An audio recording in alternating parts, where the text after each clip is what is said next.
We are the New York Knicks. I'm back. Back in New York. Well, it's the Knicks. New York. We are the New York Knicks. New York. For this new season we're about to enter, the Knicks taking no shorts just like winter. New York, New York. New York be about the Knicks, huh? But the best thing about New York City is K-N-I-C-K-S. Everybody say go New York, go New York, go! Go New York, go New York, go! Hey everybody, it is the New York Knicks podcast, episode 534, part of Dash Radio. If you want to join us live, you could follow us on Twitch, twitch.tv/crumpledbacon. And our Patreon is patreon.com/NY Knicks podcast. And we just finished watching Game 4. How you doing, Mark? Yeah, you didn't want to play Tears in Heaven for the opening? Would that be too dark? Might have to save that for next game just in case. I mean, you know, if I did it this game and then they got blown out next game, what would I even play next game? What else should we play? Mad World? So I think the Crush the Clown version of Sending the Clowns would be fitting for what we've seen out there from the Knicks. What else you got? What else? Blame It on the Rain for this horrible weather. How you feeling? Just trying to think of other terrible songs. Oh, God. What a guy. So at some point in the game, Jay was behind on DVR, and I was asking him to tell me when he caught up. He just sent to me a message saying he's 8 minutes behind, and he liked to score better when he was 30 minutes behind. I had a couple of messages I wanted to send to Jay, but I didn't send back because I didn't want to ruin the game for him. But I wanted to send back to him, you might want to catch up to Wednesday's game instead. You may want to rewind. I'm currently rewinding to get to 30 minutes behind like you were. And the Knicks are 8 minutes behind as well. God, this sucks. I mean, this freaking sucks. To put it in perspective, the Knicks starting center is out. Their backup is playing hurt, so he's barely playing. So they're down to their third string center, who's, 33, 34. Their starting point guard is benched for all eternity. Their new starting center should only be a backup. I mean, he's been playing awesome, but, again, he shouldn't be playing, 35, 40 minutes. So I mean, yeah. And go on. And they're missing another shooter. The players who were shooting good during the season are not shooting good during the playoffs, but also they're missing. Look at the Hawks. Pretty much everyone on the team except for Capella could hit the three. The Knicks don't have that. Also, their star player Julius Randle he's yet to show up to a game, so I don't think he even knows the games are happening. Someone tricked him. He's been bad. Barrett's been bad. Bullock's been bad. If you have 60% of your starting lineup bad and the other 40% is out, you're not going to win many games. I mean, at least no one's blaming. You can't blame Elfrid Payton anymore because the last two games have been miserable.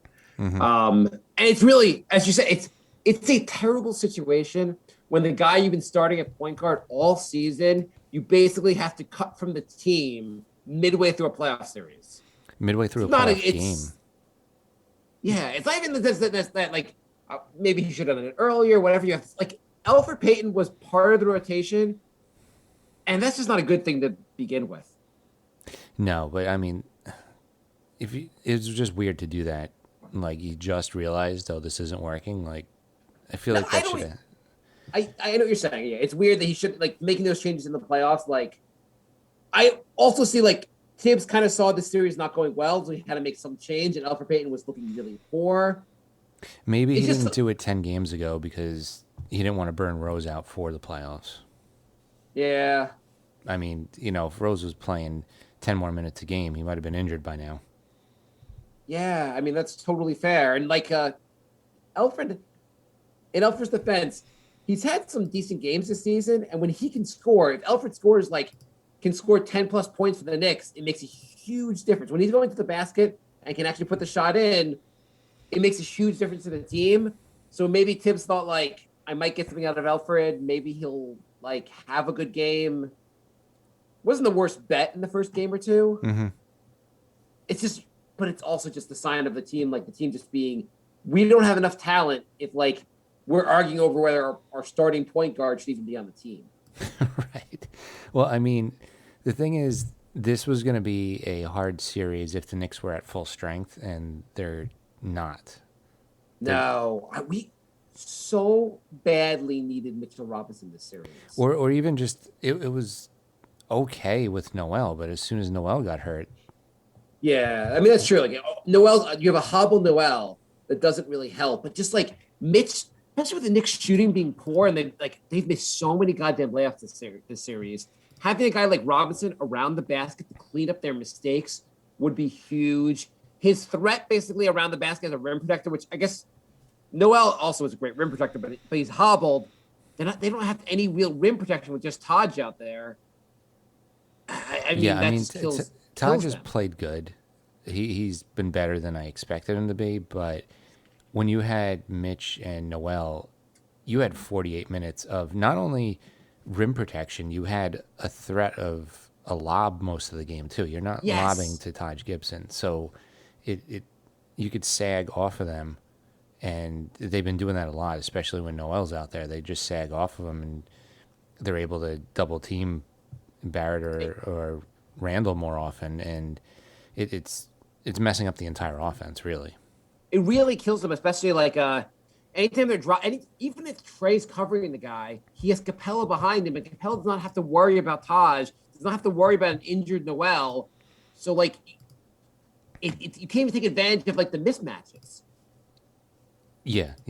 I mean, for some reason they're also.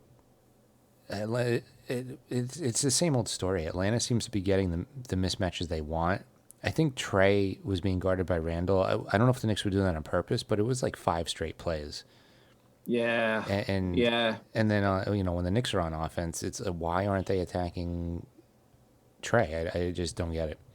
Well, I feel like part of the reason is, I mean, first of all, the Knicks don't run a lot of pick and roll. It's a lot of ISO plays, which don't help. If you can't run pick and roll with Taj or Noel because they're not offensive threats. So the guy, no one has to worry about no one has to worry about him being oh god damn it. No one has to worry about the center in that place. You have to do the pick and roll with Randall and Derrick Rose or Burks or. But then when Obi was out there, they tried a small ball lineup today. He was just hanging around the 3-point line the whole time.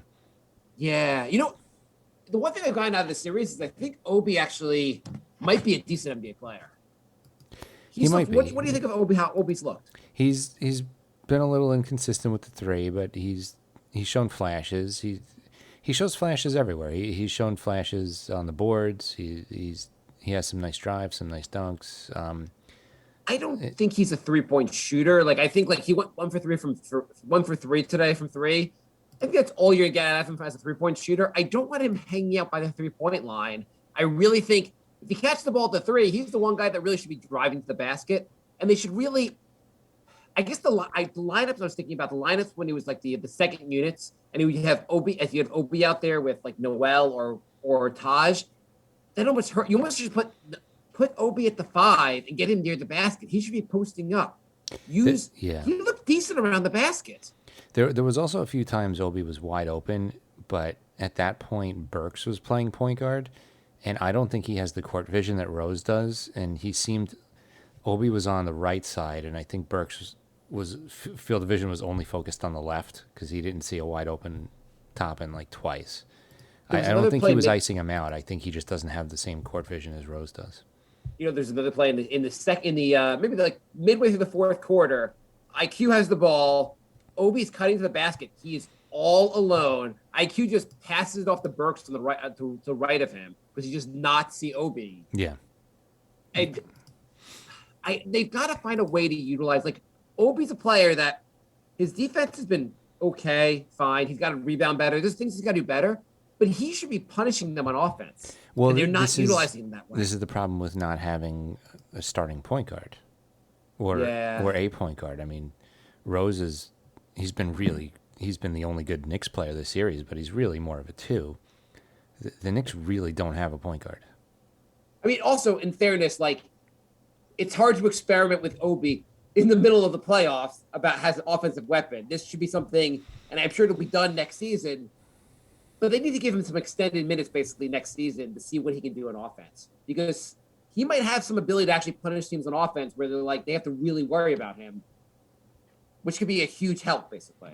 I wonder if they could just go super big and do. You mean Randall and Obi together, or no, Mitch? Mitch, Randall, Obi, Barrett, and then a point guard. Just go super big. The fear is that'd be just such a terrible defensive lineup. I mean, putting Obi at the 3 or Randall at the 3 just seems really. You know what the problem is also? I think Obi needs to play around the rim, and that like clogs up having a center out there with him clogs up the lane. Well, you're gonna have Robinson or Noel next season, so again, it's hard to give Obi minutes. I think they have Robinson at the for another 1-year deal. I mean, sorry, I think he has 1 more year left on his deal. So the Knicks can have Robinson next year.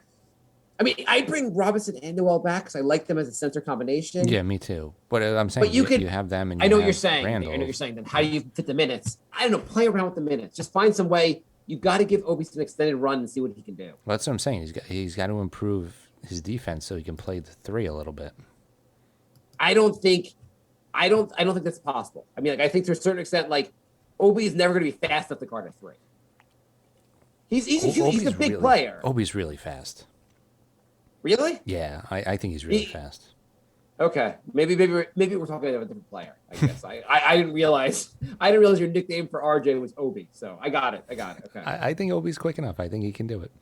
I would be shocked if he could stay in front of a 3. Whatever. Okay, this game, Atlanta is goddamn deep, and it's really frustrating. As you were saying before, they have so many guys that can hit a 3. It's brutal. And guys like Collins, who John Collins is a really good player, doesn't even need to be like, they don't have to even fully maximize John Collins because they have so many goddamn weapons. Yeah, I mean, when the Knicks played in the regular season, they didn't have Hunter. Hunter's really good. He's still coming back from an injury, so he's not playing great, but he's still a threat out there. Bogdanovich has been awesome. I haven't seen enough of him. He's better than I thought on defense too. I was going to say this also that I thought maybe the answer would be having Bullock cover Trey. Bullock's maybe our best defender out there, forgetting Frank, and he could cover them. Like if Bullock's covering Trey, Rose can't cover Bogdanovich, so this doesn't work anyway.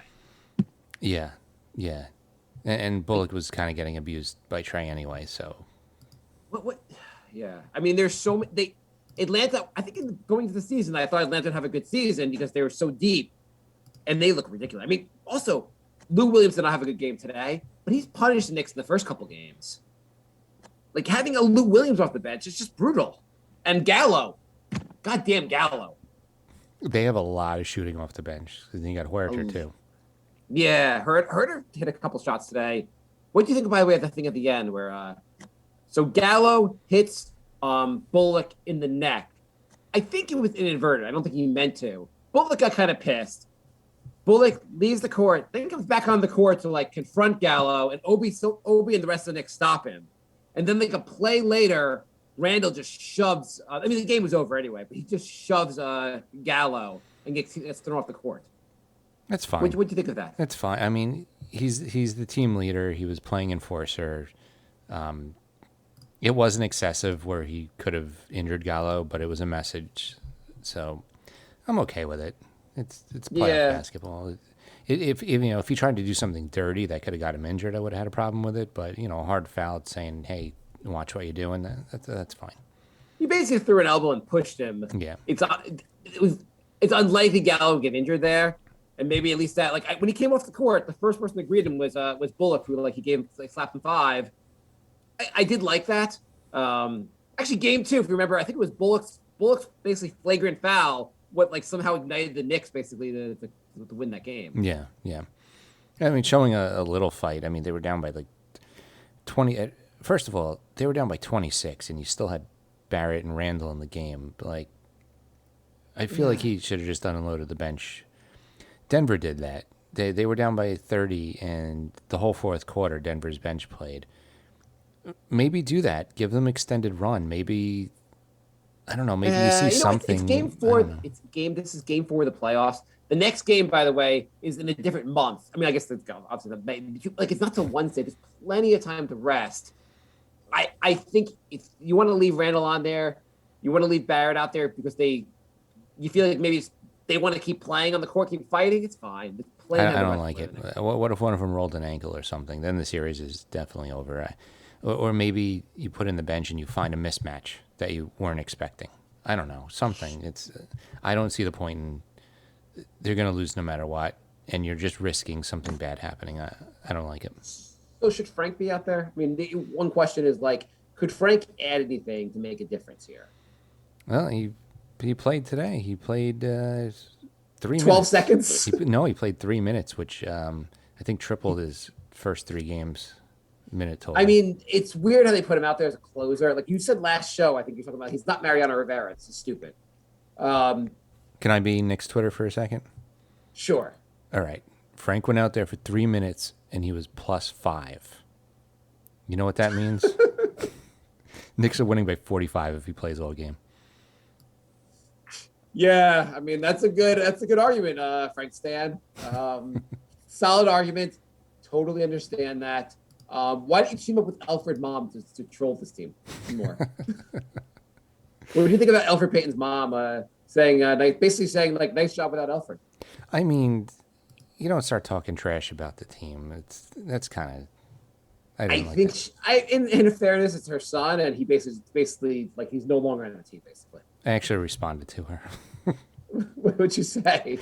I said they didn't start the game down by 10. I wonder what changed. I'm sure she got a lot of negativity for that. But, the reply thread to her tweet was amazing. Oh. It was like, are you gonna move to Czech Republic to follow your son next season and stuff like that? There's one account on there that people have labeled Alfred Payton burner account. Mm-hmm. I should look to see what he's been saying because it's a pretty funny account.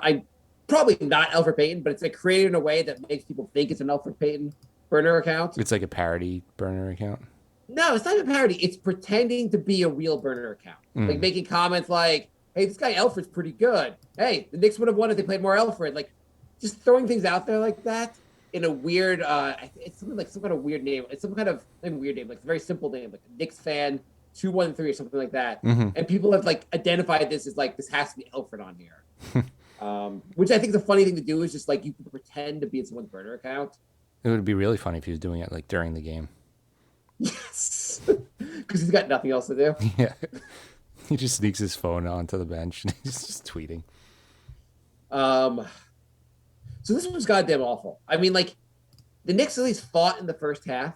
That's like game three. Game three, they fought. The first half, they were actually up with like they got like 6 points in the last like 2 seconds. Mm-hmm. Up in the half, and then just shit the bed in the third quarter and did the exact same thing. Today, they were down a couple points, but they just shit the bed in the third quarter. Yeah. What the hell happened in the third quarter? What does Tibbs say in halftime? At halftime, he's like, guys, game is close. Let's see if we can, I forget how to motivate you guys. Let's just see how this goes. Well, I mean, part of it, I don't have the quarter-by-quarter split, but I believe the Hawks shot 95% in the third quarter. And that was a problem. That might be right. Yeah. I mean, they were on goddamn fire. By the way, they pointed out that Nate McMillan is he's the interim coach still. I'm like, they're like, yes, they're gonna like, we'll see what happens with him. I'm like, what do you mean? The Hawks are going to give him a long-term deal. There's no way they do not give him a long-term deal after this. Yeah, well, they go 18-7 with him, and then now they're up 3-1 in the playoffs. I'm pretty sure he's their coach. I cannot stand nothing against Doris Burke and Mark Jones or whatever the goddamn announcers were. They're so awful. I mean, just listening to them in the Knicks game, you can't even hear them. They pump in like fake Atlanta Hawk crowd noise. You like. It's almost like you're listening to people whisper in the background of a game. I see a lot of tweets saying how great Burke is. I think she's pretty terrible. I don't know. I mean, first of all, they spend a lot of time with this broadcast being like, hey, Trey, do you want me to get your balls? I'll go around the back. Let me lick them. I'll lick them. Whatever you want, Trey. You're amazing, Trey. Oh, my God. It's so much Trey love. And I'm like, could you just talk about what's going on in the court right now? Well, they did that when that same team did the Nets game. It was ridiculous. Why do they have the fan noise turned up so much that you can't hear the announcers? It's like hard to make out what they're saying. I didn't have that problem. I noticed it more in the first half than the second half, but it was really like I was like, I'm having trouble hearing what they're saying. Like I never have this trouble in the MSG broadcast. Right. By the way, you guys, when we did the show last time, you mentioned about the MSG broadcast, and I was like, wait a second, MSG is doing these games also. I thought the games were exclusively on TNT and ESPN. No. So I was like, holy crap! Why did I watch Game 1 on TNT? Yeah, no. Thank goodness MSG's been showing it too, because I mean, I watched the first half of Game 1 on I think TNT, and then realized it was on MSG, and I'm like, oh, thank goodness. I mean, today I thought it was just painful listening. So the whole thing, this game was goddamn painful. Wednesday is Game 5. I mean, the Knicks could still win this series. It seems unlikely at this point. Mm-hmm. But what are the keys to? They've got to win at least one more game, right? I would think so. How are you going to feel about this team if they lose 4-1? I'll be disappointed, but before the season started, I picked the Knicks to finish 15th, and I picked the Hawks to finish 3rd. So the fact that the Knicks even made the playoffs is a huge win. And like I said, I picked the Hawks to finish 3rd, so I thought pretty highly of them before the season. They're a good team. Oh, Mr. Big Picture. Oh, Mr. Bright Side. Oh, Mr. Silver Linings. That's wonderful. That's wonderful. You're not a small man like myself who just can't take losing this goddamn series and now just feels bad about the season. I mean, I will say, despite the point guard and center situation, I am worried at the performances of Randall and Barrett. I mean, they've both been terrible. Terrible. I guess I'd say, like, obviously the season they performed well above expectations. The fact that we're talking about a playoff series is crazy with how bad we thought this team was in the beginning of the season. But it's hard to say, like, this season, they're the 4 seed. Are we, like, guaranteeing them to the second round next season? Do we think, like, they're going to take a step forward? I don't know. Teams change so much every offseason. I feel like you can't even ask those kind of questions right now. But it's like, as you said, Randall, he had such a great season. He's played like garbage this playoffs. Mm-hmm. Is he going to be like he was this season? Like, what are we seeing in these playoffs? Is this going to get into his head and like he's going to suck next season? Nomad asks, how bad does this playoff performance affect Randall's future contract, and is he still a max player? This definitely affects his future. Like, I mean, the Knicks. Do you think the Knicks are watching this being like, we were going to give him a 4-year deal, and now we might just want to opt into him for one more season? Yeah, I think they opt in and see what happens next year, give him another playoff run. But I do feel like Randall is the type of player where he's going to take this to heart and try and improve his game in every facet. Do you think he feels slighted because the Knicks don't offer him a long-term deal, and then just says, and that somehow hurts us? I don't know. I mean, I guess like the Knicks, the better financial decision is just to opt into the 1-year deal and see what you got with him. Yeah, I think so. I really think that he's gonna really improve. I mean, he seemed to take all the criticism last season and improve in every facet. I think he's going to take this to heart and improve again. I mean, and RJ, like, he hasn't been quite as atrocious as Randall's been. He just hasn't been that great. But he's also year 2, so, like, this is a good learning experience for him. Yeah. I mean, yeah, like Anthony said, if both of them play even decent, then the Knicks could be up 3-0. When you say Anthony, you mean Big Data? No. Oh wait, who am I talking? Who you think? Who's Anthony? Big Data, his name isn't even Anthony. Oh my god. Oh shit. Sorry, Big Data. You can tell Big Data just to not listen to this part of the episode. If you look at Barrett, his box score is 8 for 15, but I think he hit 3 or 4 shots in garbage time. I think you're right. I mean, he didn't play. I'm just saying overall, he wasn't terrible. He just wasn't that good. Yeah, I mean, Burks hasn't been that great since game 1, and Bullock's been terrible. So Bullock's been really, really bad. You're not going to win a lot of games when everyone's playing bad. Like everyone. When they had that huge streak at the end of the season, like when they had the last 20 games, they were great. Bullock played awesome. He was a weapon. I mean, other than crap today. Other than Rose, who's playing really good. Toppin's been playing okay. And Toppin's Burks been played okay. one really good quarter of the series. That's about it. That's about it. I mean, Rose been playing out of his mind. Though. I mean, Rose's defense has been suspect, but his offense has been great. Nomad wants to know if Mitchell would have made a difference in this series. I think he would have. I think we mentioned before. I think Mitchell Robinson would have made a difference. Well, you look at game 1, they lost by 2 points. I think Mitchell Robinson would have made a huge difference in that game. Well, I mean, ask yourself this. Do you think instead of Gibson, Mitch would have stopped one alley-oop or dunk? I think the series would definitely be at least 2-2 with Mitchell Robinson. Yeah. I do not see the series being 3-1. I think he would have made a big difference. And this is a team that really exploits it differently. I mean, if Noel was healthy, that might have made a difference. That alone. Yeah. But I don't know. This is a team that really they are exploiting the fact that we have no lob threat. We have really no rim protection. This is a bad matchup not to have a Mitchell Robinson, and a bad matchup not to have a healthy Noel. Noel. Yeah. Yeah, just unfortunate with the injuries. I'm gonna go. The only silver lining I can see in this, the one silver lining, is that if the Knicks had won this series, they may say, "Hey, this team is really good. We can run it mostly back and just improve." Like this is like the way it ends right now is that you have glaring issues with this team, and you really need to improve this team. So I mean, there's a positive there. But the Knicks are not going to rest on what they've done this season. They're going to have to really actively try to get better basically from here. Yeah.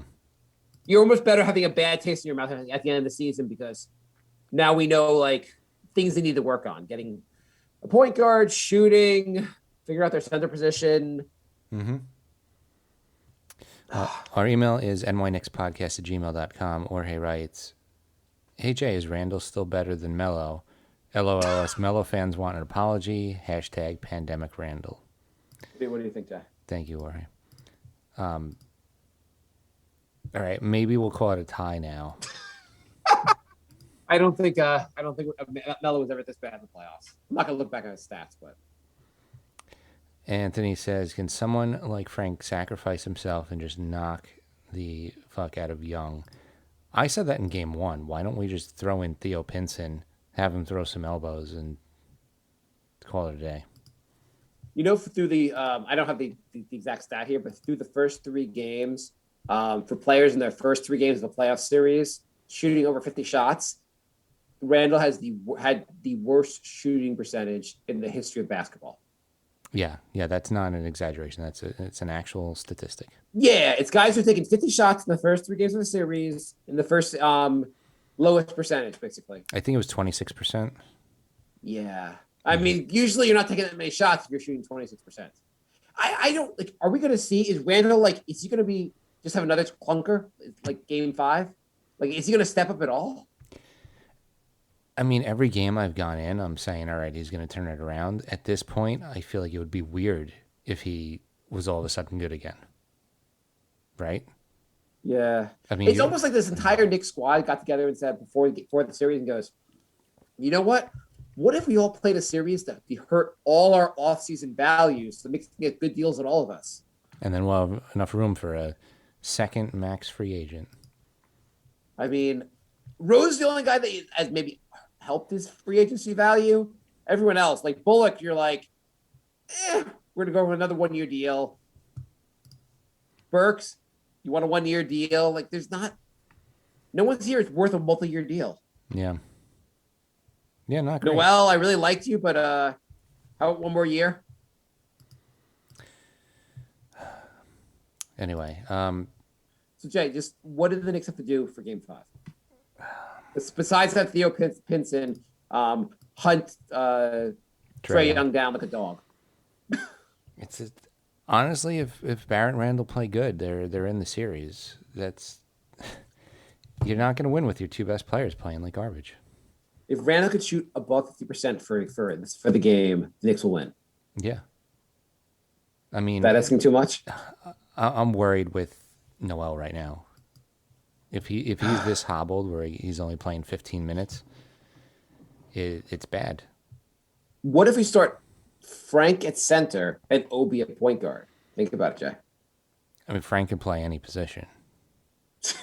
I'm sure if the Knicks did that, there'd be Frank stands being like, "This is brilliant." He's like Draymond Green out there. Yeah, I mean, Capella would probably just hang around at the 3-point line. He doesn't want any of Frank. Frank, look at his shooting percentage. If you gave him 50 shots a game, he'd hit them all. Nomad's saying the Knicks should get a closer next year, like DeMar DeRozan. I think they just needed another shooter. Like, I think that Bogdan signing was huge for the Hawks, and I didn't realize how big it was at the time. I mean, in fairness, like I understand the idea of DeRozan's kind of old at this point, but like he had a good season, but like they need another guy who can score. Yeah, a score and from anywhere on the court. DeRozan's really good, but he's more of like a mid-range guy. You think? I don't think he's allowed to go up to shoot a three anymore. So if you are following us on Twitch, you get a free, and you have Amazon Prime, you get a free subscription every month. And everyone who subscribed last month, their subscriptions have expired. So if you want to resubscribe, it would be appreciated. Thank you. If you resubscribe and you let Jay know about it, Jay will give you a shout out in the show. Yeah. Do we have anything else? Do we want to continue this misery or? No, this is I don't think that we have to talk about NBA. We can do another show to talk about the rest of the NBA. So I got nothing. We're going to be back on Tuesday. We're having an author on, and he's got some Knicks stuff in his newest book. So we're going to talk about that. And I guess we'll do that for 20 minutes, and then we'll give our thoughts on Game 5 and do some around the league stuff. So that'll be Tuesday's show. Yep. So the Knicks. I got nothing. I mean, this was awful. That sigh pretty much summed it up. Yeah, this was just the fact that we saw Knox in like garbage time for the Knicks. Like the fact that Knox, they're down by so many points. Just like, oh god. The fact that we saw Knox in garbage time, and I was excited to see Knox. I was like, oh, good. Maybe he'll do something. I was actually, when Toppin went back out there in garbage time, I was like, come on, just feed Toppin. Let's see what we got here. Yeah. I mean, he played 19 minutes today. It's some good run. Good playoff experience. It's crazy that it's like game 4 of the playoffs, and we're like, who are our starters? Let's see. There's a third center we signed in the middle of the season because no one else wanted him. Hi, Taj. There's a guy we traded worthless Dennis Smith and a second-round pick for. Hey, Derrick Rose. Like, it's just this team lacks. This team needs more talent, basically. The Knicks and Rose is great. I want Rose back. I know. The Knicks starters is like the 2011 Bulls. I don't. Why the 2011 Bulls? Because Rose and Gibson were on the 2011 Bulls. Oh, I thought you were making some bigger statement. Sorry. Oh no, they're nowhere near as good as the 2011 Bulls. I was like, was that a bad team? I thought that was probably a good team. No. I'm saying it's literally the people who were on the 2011 Bulls, which is a problem. You know what the problem is? They don't have the other 3 starters in that team. Well, and they've all aged 10 years and had multiple surgeries. Also that. Do you think Tibbs, like, do you blame Tibbs for this? Or do you think Tibbs just like he's also just outgunned basically? I think he's been slow to make adjustments. Like doing the Peyton thing in the middle of game 2 was weird. On the other hand, you're down to your third string center, and you never had a point guard to begin with. So there's only so much blame I can give Tibbs. The fact that he got this team not only to the playoffs to a 4 seed is, I still think, incredible. And I think maybe the Hawks were underrated by a lot of people. I can can you play the goodbye music? I'm done. I can't talk with Steve anymore. Thanks for joining, everybody. We'll be back on Tuesday at our regular 9 p.m. time, and hopefully in a better mood. Goodbye.